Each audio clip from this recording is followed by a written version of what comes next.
Tupate uchambuzi wa kina wa taarifa hizi. Tunaye Ibrahim Rahbi akiwa Umoja wa Falme za Kiarabu. Rahbi, habari za UAE karibu sana. Nzuri sana, shukrani sana. Na tupitie mchakato wa kumpata kiongozi mkuu mpya wa Iran ambaye tayari amekwisha tangazwa, Mojtaba Khamenei. Kwanza kabla ya kumfahamu Mojtaba Khamenei, hebu tupitishe pia katika mchakato wa kumpata kiongozi mkuu wa Iran unavyokuwa.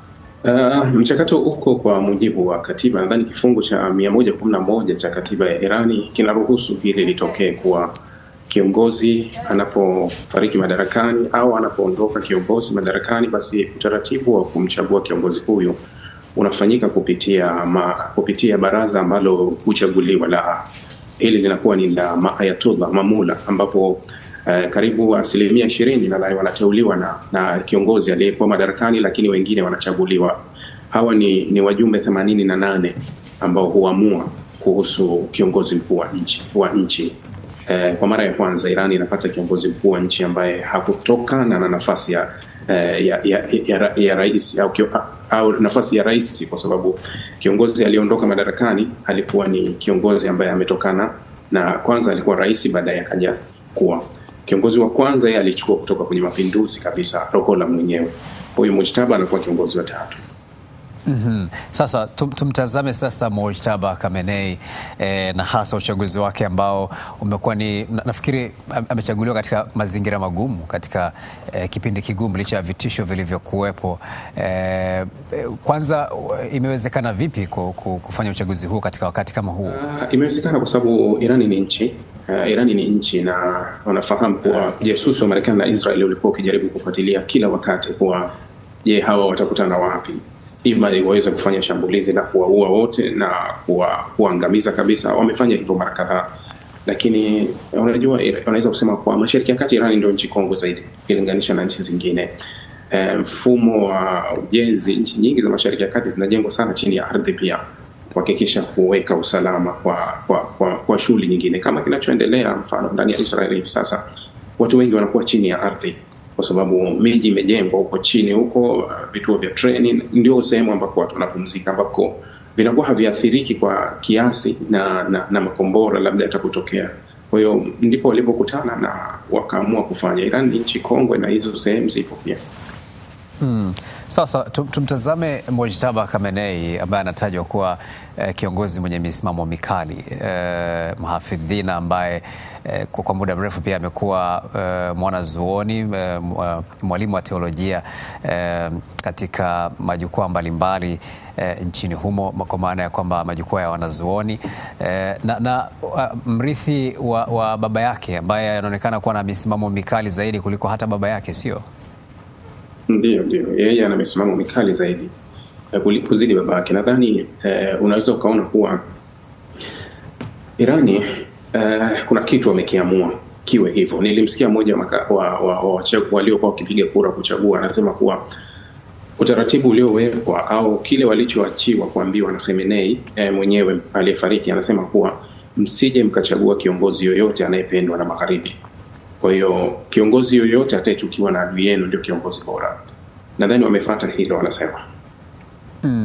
Na tumeshuhudia pia namna ambavyo viongozi walikuwa target ya Israel na Marekani wanapouawa, na anapokuja anayefuata akiwa pia na misimamo ile ile ama kuzidi, na yeye pia anakuwa target. Mojtaba Khamenei yupo pia kwenye hatari, na unadhani ataweza vipi himili mikiki hii inayoendelea, ikiwa pia baba yake aliuawa kwenye siku ya kwanza tu ya operation hizi ambazo zinaendelea? Bila shaka Irani wenyewe wanalifahamu hilo, na hata kumchagua Mojtaba walifahamu hilo kuwa si kiongozi anayependwa na ulimwengu wa Magharibi.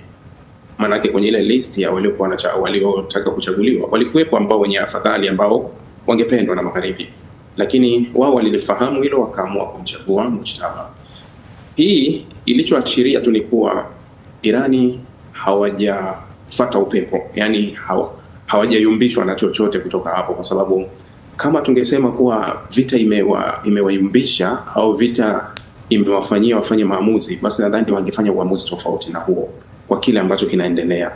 Kwa nini wamechagua yule yule? Maanake wangechagua kiongozi ambaye wanasema labda tupunguze pressure kutoka nje, tuwachagulie kiongozi ambao labda wataona kama tunataka, lakini kitendo cha kumchagua Mujtaba hali ya kuwa wanafahamu kabisa kuwa huyu si kiongozi kabisa anayependwa na ulimwengu wa magharibi, ni kile kuonyesha kibri. Yani wanasema tunaonyesha kibri kwa nyinyi hamwezi kutoka, kwa sababu awali kauli zimetoka. Trump anasema kuwa kiongozi yote atachaguliwa Irani bila kutushirikisha sisi hatutoridhika. Sasa wakamjibu, anamwambia kuwa kiongozi wa Irani atachaguliwa na Wairani, hawezi kuchaguliwa na genge la Epstein. Nadhani alimjibu hivyo Al-Rijani kama pia. Sasa wamechagua kiongozi wao wanayemtaka, sio yule anapendwa na magharibi. Lakini kingine ilipaswa dunia isione ufahari, kwa sababu kuna kitu kimoja ambacho kinaonekana kama ni ufahari kwa dunia kuhisi kuwa tishio la Marekani ni halali. Huyu ni kiongozi wa Irani, sio kiongozi wa Amerika. Kwa nini achaguliwe wakati awe na ushawishi na Marekani? Kwa lipi? Kwa sababu huyu ni kiongozi wa Irani na Wairani ndio wanaamua kiongozi wao. Ni sawasawa na nchi nyingine. Kama sisi hatuwezi kusema kuwa hapa eti tuwe tuna wagombea wetu ambao tunawahisi wanafaa, halafu tuombe idhini kwa Amerika kuwa tuchagulie basi hapa yupi wewe unayemtaka. Nadhani dunia ilitakiwa isimame, iende kwenye haki na kutetea haki, isiende na mkumbo tu kwa sababu fulani kasema ni fulani. Ustaarabu wa ulimwengu umewekwa katika utaratibu na sheria zilizopo. Kwa kiongozi mkubwa mwenye nguvu wa nchi nyingine kutishia kumuua kiongozi mwingine, alipaswa aambiwe kweli kuwa unatumia mamlaka gani, kwa sheria gani ya kutaka kumtishia kiongozi mwingine wa nchi nyingine, hali ya kuwa raia wake ndio wameamua kumchagua. Nadhani tukitoa huo unafiki, dunia itakuwa sehemu nzuri sana. Yeah, na kujaribu pia kuangalia kwa mfano Ismail Haniyeh aliyekuwa kiongozi wa Hamas aliuawa na Hamas walimchagua ama walimweka Yahya Sinwar naye pia akauawa. Unadhani tishio hili pia linaweza likawa hivyo hivyo kwa Iran? Wameshatangaza kuwa hivyo. Amerika na Israel wamesema kuwa tutaendelea kushughulika na hili. Kuwa yoyote atakayechaguliwa bila idhini yetu, bila ruhusa yetu, tutamuua. Ni tofauti kidogo kwa Ismail Haniyeh na huyu, kwa sababu Ismail Haniyeh hawakuwa kwenye official, yani kama nchi, kiongozi wa nchi. Lakini tunazungumza kuhusu Iran, mwanachama wa Umoja wa Mataifa halali kabisa, na uwepo wake ni wa halali kabisa, utawala wake. Sasa dunia na viongozi wengine dunia walipaswa wakemee hiki kitu ambacho kinazungumzwa na Marekani na Israel, kutishia viongozi wa nchi fulani. Ni lazima kiongozi, maanake nimehoji kuwa uhalali wa Marekani wa kumtishia kiongozi ambaye amechaguliwa na nchi yake na watu wake, kumuua, unatoka wapi? Kwenye kifungu gani? Kwa sheria ipi? Ili upate uhalali wa kusema kuwa tunao uhalali wa kumuua. Sidhani kama ni sahihi. Sawa kabisa, lakini moja kati ya vitu ambavyo huenda vikawa vimeweka msukumo mkubwa wa vita inayoendelea ni kuhusu mpango wa nyuklia wa Iran, na kulikuwa kuna wasiwasi kwamba baada ya kuuawa kwa Ayatollah Ali Khamenei na operation nzito hizi zinazoendelea huko Iran zinazotekelezwa na Marekani na Israel, kwamba pengine mpango huo ungekuwa kasi yake imepungua ama kama sio kuisha kabisa. Sasa unadhani ujio wa Mojtaba Khamenei unafufua matumaini mapya ya Iran kusonga mbele na mpango wake? Bila shaka uchaguzi huu unatupa majibu kuwa Irani hawajabadilika kwa njia yoyote. Umesema awali kuwa Mojtaba ana misimamo mikali kuzidi baba yake. Sasa kama baba yake mwenye misimamo ya wastani, Marekani na wenzake walikuwa wakimchukia vile, unaweza kupata jibu la huyu mwenye misimamo mikali atakuwa anachukiwa kwa kiwango gani. Na projekti ya Irani ya urani ya urutubishaji, mara nyingi wamezungumza kuwa haiwezi kazimwa kwa chochote, kwa sababu wao wana kile ambacho wanasema tunakitetea kuwa hii project ni halali kwetu, kwa sababu iko katika kwa mujibu wa sheria za kimataifa, kwa sababu nchi zote duniani zinayo hiyo haki ya urutubishaji, nchi zote duniani. Ikiwa utafata tu kuwa uwe mwanachama wa NPT, ambao NPT ni shirika la Umoja wa Mataifa ambalo linashughulika na masuala hiyo, lakini uwe mwanachama wa IAEA ambayo itakukagua kujua harakati zako zinazoendelea. Irani ametimiza yote hayo, ni mwanachama wa NPT, ni mwanachama wa IAEA. Ajabu kuwa Irani ananyoshewa kidole kuwa wewe unatengeneza nyuklia, wewe unafanya hivi. NPT haithibitishi, ambayo ndio kazi yake. IAEA hawathibitishi, ambao ndio wakaguzi, kuwa Irani alikuwa akielekea huko. Lakini mmoja wanaomshambulia Irani na kumtaka Irani asitengeneze wala asiwe na nyuklia ni Israeli, ambaye Israeli sio mwanachama wa NPT wala sio mwanachama wa IAEA, na anamiliki nyuklia na wana uendelezaji wa nyuklia usiokaguliwa. Ndio ninaporudia kusema mara nyingi kuwa dunia inatakiwa itoke kwenye unafiki, itoke kwenye double standard, kuwa uhalali wa Israeli kuwa na nyuklia isiyokuwa mwanachama wa NPT wala kukaguliwa na IAEA umetoka wapi, na uharamu wa Irani kuwa na urani ambao ni mwanachama wa NPT na anakaguliwa na IAEA anakosa wapi uhalali? Nani alipaswa ashughulikiwe kwenye hili? Lakini unaona dunia inaona kuwa upande mmoja una uhalali, upande mwingine hauna uhalali. Hata katika sheria chache za dunia ambazo tumejiwekea, ni sheria zetu tumezitunga wenyewe katika dunia hii. Sasa tunaishi kwenye dunia mbili ambazo kwa sheria hiyo hiyo inaweza ikafanya kazi kwa mwingine, sheria hiyo inafanya kazi kwa mwingine. Nadhani dunia inatakiwa ibadilike, isimame kwenye haki. Sasa wakati unasema hayo, tumeona mkutano wa umoja wa nchi za Kiarabu unaita Arab League, ambao mawaziri wa mashauri ya kigeni wa Arab League wamekutana Cairo na wametoa tamko la pamoja kwamba mashambulizi ambayo Iran anayafanya katika nchi mbalimbali za Kiarabu, hasa majirani zake, si mashambulizi ambayo yanaweza kuhalalishwa kwa kisingizio chochote kile, na wamesema kwamba kinachofanyika sio busara, na wametaka Tehran irekebishe kile ambacho wamekiita ni kosa la kimkakati. Hii kwako unaitafsiri vipi? Na tafsiri kwa mwendelezo ule nimetoka kuzungumza, kuwa siku dunia ikitoka kwenye unafiki, ulimwengu utakuwa sehemu salama zaidi ya kuishi. Irani kwa hiyo pia hata hawa Arab League na wenyewe pia wako humo kwenye unafiki, sio? Kwa sababu Irani ana react baada ya action. Hebu Arab League wamemnyoshia kidole Irani, sahihi, mashambulizi unatushambulia sio sahihi. Wamezungumza lolote kuhusu mashambulizi ya Marekani na Israeli? Hebu niambie, katika taarifa yako umeona? Haipo hiyo.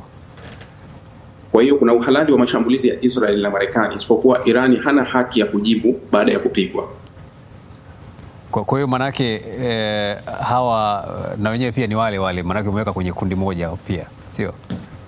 Kwa sababu kambi zinazotumika kumshambulia zaidi Irani ziko kwenye nchi zao, na hata taarifa zilizotolewa na vyombo vya habari, mfano wiki iliyopita Reuters, AP walithibitisha kuwa makombora mawili yaliyoua wanafunzi katika shambulizi la awali, watoto 171, yalirushwa kutoka katika nchi mbili, kati ya nchi ya Abu Dhabi, kutoka katika eneo la Abu Dhabi ambao ni UAE, pamoja na Bahrain, ambazo zote Irani anazishambulia. Kwa kawaida tu tuondoe kuwa ungekuwa wewe Irani ungefanya nini? Hali ya kuwa hawajasitisha, kwa sababu rais wa Irani alizungumza juzi, akasema, akawaomba radhi, akasema hatuwashambulii kusudi, ila kuanzia leo hatutomshambulia yoyote kati yenu, ila kwa sharti tu kuwa msiruhusu ardhi yenu ituhujumu tena kutushambulia sisi. Sasa wameendelea kuruhusu ardhi yao inawashambulia tena. Irani anatakiwa afanyeje? Akunje miguu mpaka amalize. Rahbi, unaniuliza Irani wangefanya nini? Lakini Irani wenyewe wameomba radhi. Tumesikia rais wao Masoud Pezeshkian akisema kwamba anaomba radhi majirani zake kwa mashambulizi ambayo amefanyika. Manake anajutia alichokifanya. Aliendelea baada ya hiyo radhi. Baada ya kuomba radhi amesemaje? Sasa siwezi kumnukuu maneno yote aliyosema, lakini nakukumbusha tu kwamba wakati unaeleza hivyo, ndakusaidia alichokisema. Aliwaomba radhi majirani zake, akawaambia hatuna nia ya kuwadhuru, tunaomba radhi na hili halitotokea tena. Ikiwa hamtoruhusu tena ardhi yenu iwe hatari kwetu, hatutofanya tena. Sasa wakaachia tena ardhi zao zikaendelea kutumika kushambulia Iran, na wao Iran wakashambulia tena. Ndio maana nimekuuliza, hivyo ungekuwa wewe ungefanyaje? Kuwa umemfuata jirani yako, ima kuna mawe iyo kuna nini anarushwa kutoka kwenye nyumba yake anakuja kwako, umeenda kumwomba radhi, ndugu yangu sitorudia kukujibu tena, lakini ameruhusu wewe uendelee kudhurika. Je, ulipaswa ukunje miguu tu usubiri mpaka umalizike au ulipaswa urudishe kidogo? Kwa sababu pia umezungumza sana kuhusu hoja ya uhalali kwenye mazungumzo yako, nataka kufahamu kwamba sheria ama utaratibu wa kushambulia, wewe unafahamu vizuri uko vipi? Kwa sababu tumeona pande zote mbili zinashambulia sehemu ambazo hazitakiwi kushambulia. Kwa mfano Iran wenyewe na hata Marekani na Israel tumeona makombora yakirushwa kwa mfano sehemu za umma kama sehemu za shule na hawa wanafunzi uliowataja, lakini pia Iran na wenyewe wamekuwa wakifanya hivyo katika maeneo ambayo hatutarajia yangeshambuliwa. Mfano kwenye viwanja vya ndege kama uwanja wa Dubai, tumeona sehemu ya uwanja wa Dubai, uwanja ambao una wasafiri wengi zaidi, uwanja ambao uko busy zaidi, na wenyewe pia wameshambuliwa na makombora ya Iran. Na viwanja vingapi vya ndege vimeshambuliwa ndani ya Iran? Sasa hilo swala mimi siwezi kuhesabu viwanja vya ndege vilivyoshambuliwa, lakini mimi swali langu nauliza kuhusu uhalali ambao unaozungumzia kwamba kama tuna hoja ya uhalali, huoni kwamba pande zote mbili, swali langu ni kwamba huoni kwamba pande zote mbili zina shambulia sehemu ambazo hazitakiwi kushambulia? Mkataba wa Umoja wa Mataifa kifungu cha 51 cha mkataba kinatoa uhalali kwa yoyote kujibu tishio ambalo linaelekezwa kwake. The problem is, kila ninapozungumza haya watu hudhani mimi natetea Irani, mimi natetea sheria. Sio Irani. Ndio tuko hapo sasa kwenye sheria, tuko hapo kwenye uhalali. Je, ni halali? Na sheria za kimataifa zinasema nini kuhusu maeneo ya kushambulia? Hakuna uhalali unaokupa kwa kushambulia maeneo ya umma. Ndio. Hilo lielewe. Lakini unakubali kwamba pande zote mbili pande zote mbili zimefanya makosa kushambulia sehemu ambazo hazitakiwi kushambuliwa, sio? Kwa nini watu hawazungumzi kuhusu hilo? Nadhani wangezungumza kuhusu hilo ingekuwa kesi nyepesi, kwa sababu kuna watu wanalazimisha kuwa Irani anafanya makosa, lakini hawasemi kama Israel na Marekani wanafanya makosa. Yaani kuwa wanatoa uhalali upande mmoja, alafu wanamuuzia kesi upande wa pili kuwa wewe ndio mwenye makosa. No. Kifungu cha 51 cha mkataba wa Umoja wa Mataifa kinaruhusu self defense. Unapokuwa kwenye tishio kihalali kabisa unaruhusiwa kujibu. Lakini kama wao wakiacha, huyo akifanya anakuwa kwenye makosa. Lakini hakuna uhalali kwa sababu vita imepangwa katika utaratibu na mkataba wa Geneva umeelekezwa kuhusu vita. Usishambulie maeneo ya wazi, usishambulie watu wasio na silaha, usishambulie shule wala masoko, hospitali na maeneo mengine ambayo ni ya umma ambayo watu hawana chochote, na mtu akijisalimisha weka silaha chini, usimshambulie. Lakini wote wamefanya hivyo. Wote pande zote zimefanya hivyo. Shule zinashambuliwa. Viwanja vya michezo vimeshambuliwa. Nauliza kwamba pande zote zimefanya hivyo, sio?